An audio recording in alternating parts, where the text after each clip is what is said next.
welcome back to another video, and welcome to your stimulus check update, stimulus package, and infrastructure update and daily news report for Sunday, September 5th.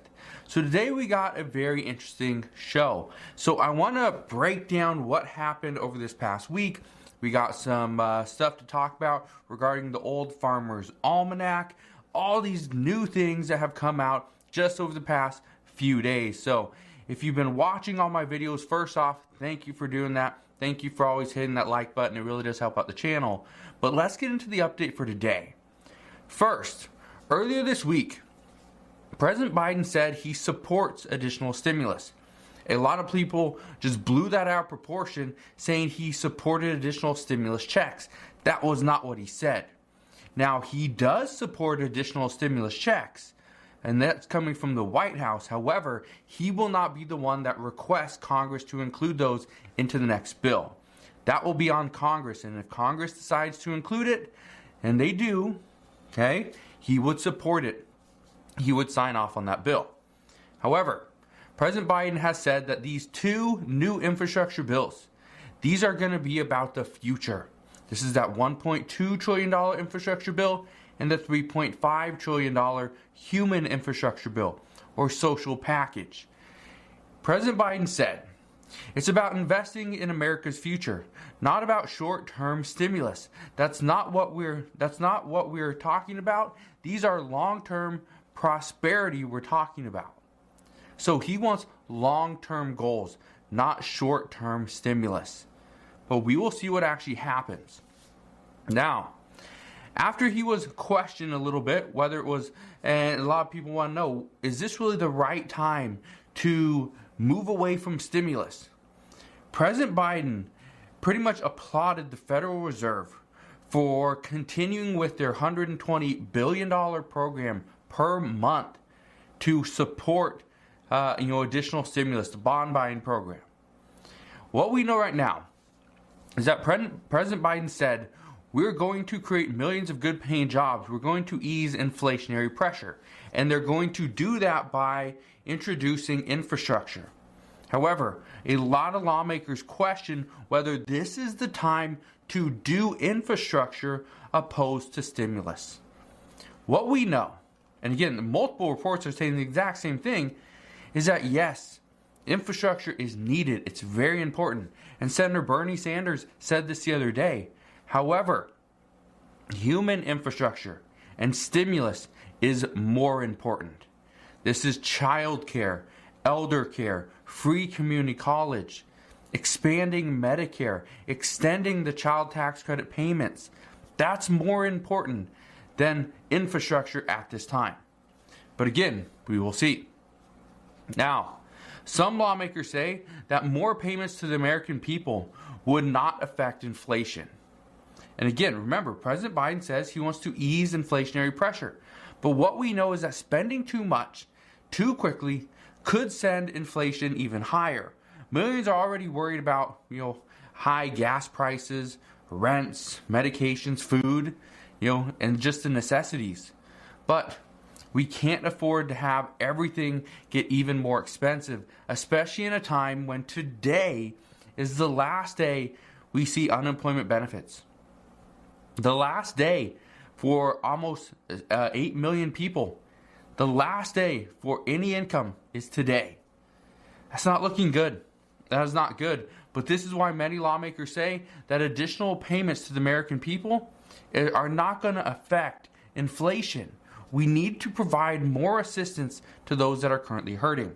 They say, as long as we go after the tax cheats, the rich and large corporations, then this is effectively going to cost nothing to the lower income earners.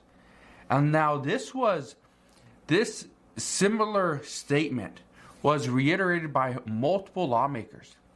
That as long as we go after, the rich, the wealthy, the large corporations, okay, if we do that, we can give out additional assistance to the lower income earners.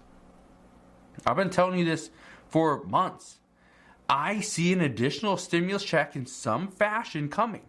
Whether it's a typical stimulus check, a tax credit that maybe we get in advance, right? There's a lot of things we can do here. We still have months left in the year, so there's some wiggle room that we got right now.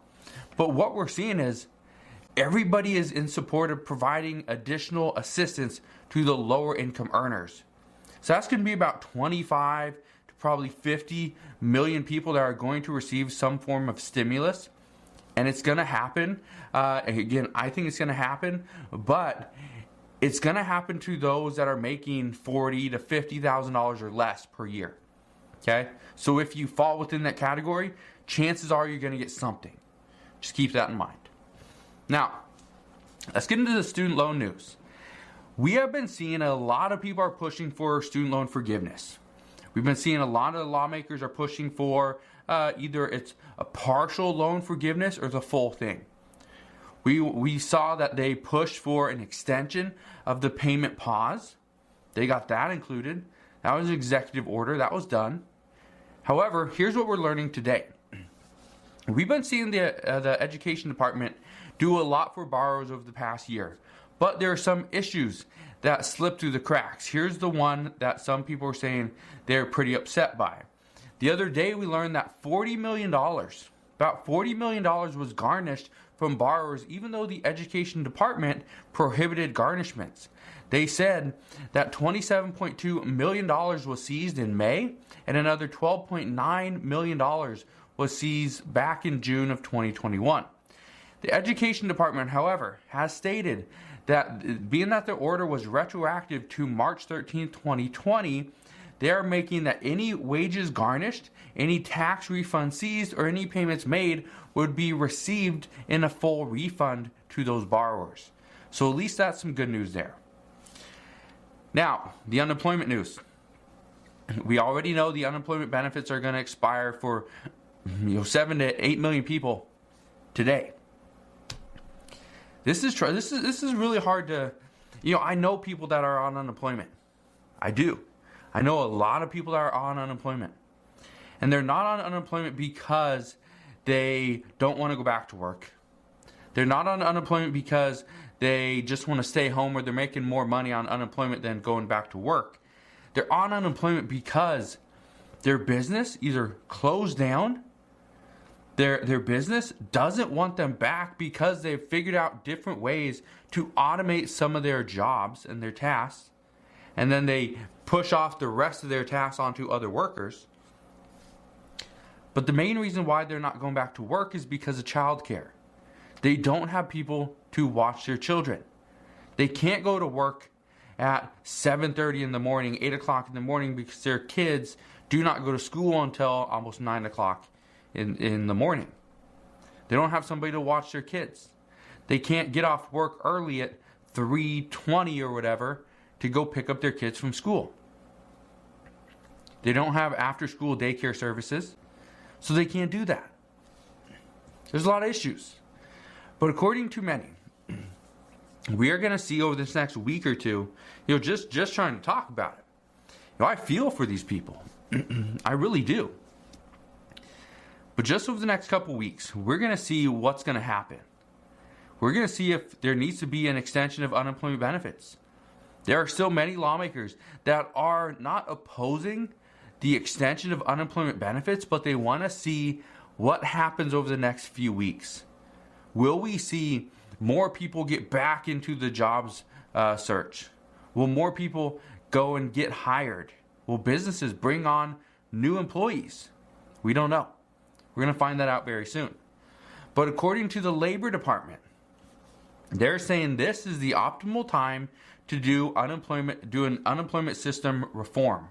They say that the American Rescue Plan, it allocated about $2 billion in funding to help them prevent fraud, ensure timely payments, and reduce inequities. So we're going to see what happens there. But I can tell you right now, there was billions of dollars stolen from the unemployed. A lot of it was coming from other countries, some people here within the U.S., here in this border, but there was a lot of fraud. There was a lot of fraud. Some people didn't get payments on time. Some people, as of today, just in the comments of some of my previous videos, some people are saying they are still waiting on unemployment benefits from months ago. That's crazy. Now, let's talk about the news from the Old Farmer's Almanac. They're saying that this winter is going to be called the season of shivers. They say that this winter will be one of the longest and coldest winters we've seen in years.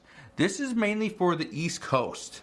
Okay, mainly for the East Coast, a little bit with the the middle of the country. However, they say the western part of the country, California, Oregon, Washington, it's going to be mild and dry. So, cold and wet on one side, mild and dry on the other. We're going to see what happens, but it could be interesting. Again, this is just their prediction. They're not always right, but we will see when we get there. I think we're still about a year away. So again, that's what we know right now, but as always, as I know more, I promise I'll come back on and share more. Just want to thank you guys for watching. I will see you guys later on today. I'm going to go spend some time with my family, do some chores around the yard, have a lot of fun stuff planned with that. But we will see what news breaks this afternoon. But again, as I know more, I promise I'll come back on and share more. Again, thanks for watching. If you do me a favor, go ahead, hit that like button if you enjoyed today's video. Consider subscribing, and I'll see you guys on the next one.